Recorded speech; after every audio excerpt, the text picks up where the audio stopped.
একজন মানুষ রাস্তায় পড়ে থাকা এক ক্যান সোডাকে হালকা করে লাথি মারল, আর অবাক করার মতো ঘটনায় ক্যানটা একেবারে সোজা ডাস্টবিনের ভেতরে পড়ল। দূর থেকে সবাই সেই মুহূর্তটা দেখে হতবাক হয়ে গেল। একজন মহিলা ভাবলেন এটা নিশ্চয়ই কাকতালীয়। তিনি ক্যানটা তুলে নিয়ে লোকটার দিকে ছুড়ে দিলেন। লোকটা আবার লাথি মারল, আর ক্যানটা আবারও নিখুঁতভাবে ডাস্টবিনে পড়ে গেল। মহিলা অবাক হয়ে বুঝলেন এই লোকটা সাধারণ কেউ নয়। তার পোশাকে কোচ লেখা একটি ব্যাজ পরে থাকতে দেখলেন। পরে জানা গেল সে একসময় ফুটবল দলের কোচ ছিল, কিন্তু সম্প্রতি তাকে দল থেকে বাদ দেওয়া হয়েছে। মহিলা বিষয়টি নিয়ে খোঁজ করালেন। পরদিন সকালে দরজায় কড়া নাড়ল বাড়িওয়ালা। রাগে চিৎকার করে বলল, ভাড়া না দিলে এখনই ঘর খালি করো। ঠিক তখনই সেই মহিলা হাজির হলেন। তিনি এসে তার বকেয়া ভাড়া মিটিয়ে দিলেন। এরপর আত্মবিশ্বাসী ভাবে ঘরে ঢুকে পড়লেন। ঘরের ভেতর রাখা ট্রফিগুলো দেখে বোঝা গেল লোকটা একসময় কতটা প্রতিভাবান ছিল। মহিলা তার নোটবুক উল্টে দেখে তার দক্ষতা বুঝে ফেললেন। তিনি বললেন, তোমার প্রতিভা নষ্ট হতে দিতে পারি না। এই টাকা ঋণ হিসাবে ধরো, সাইনিং ফি নয়। আজ থেকে তুমি আমার দলের সহকারী কোচ। লোকটা তার হাতে থাকা কন্ট্রাক্ট দেখে অবাক হয়ে গেল।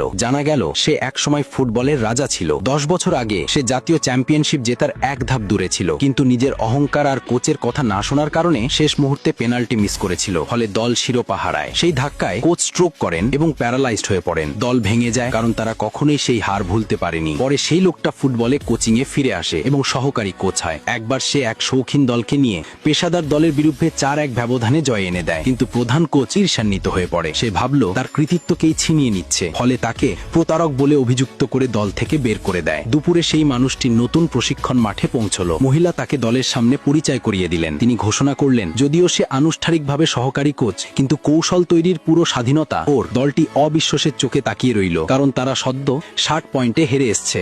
এখন দেখার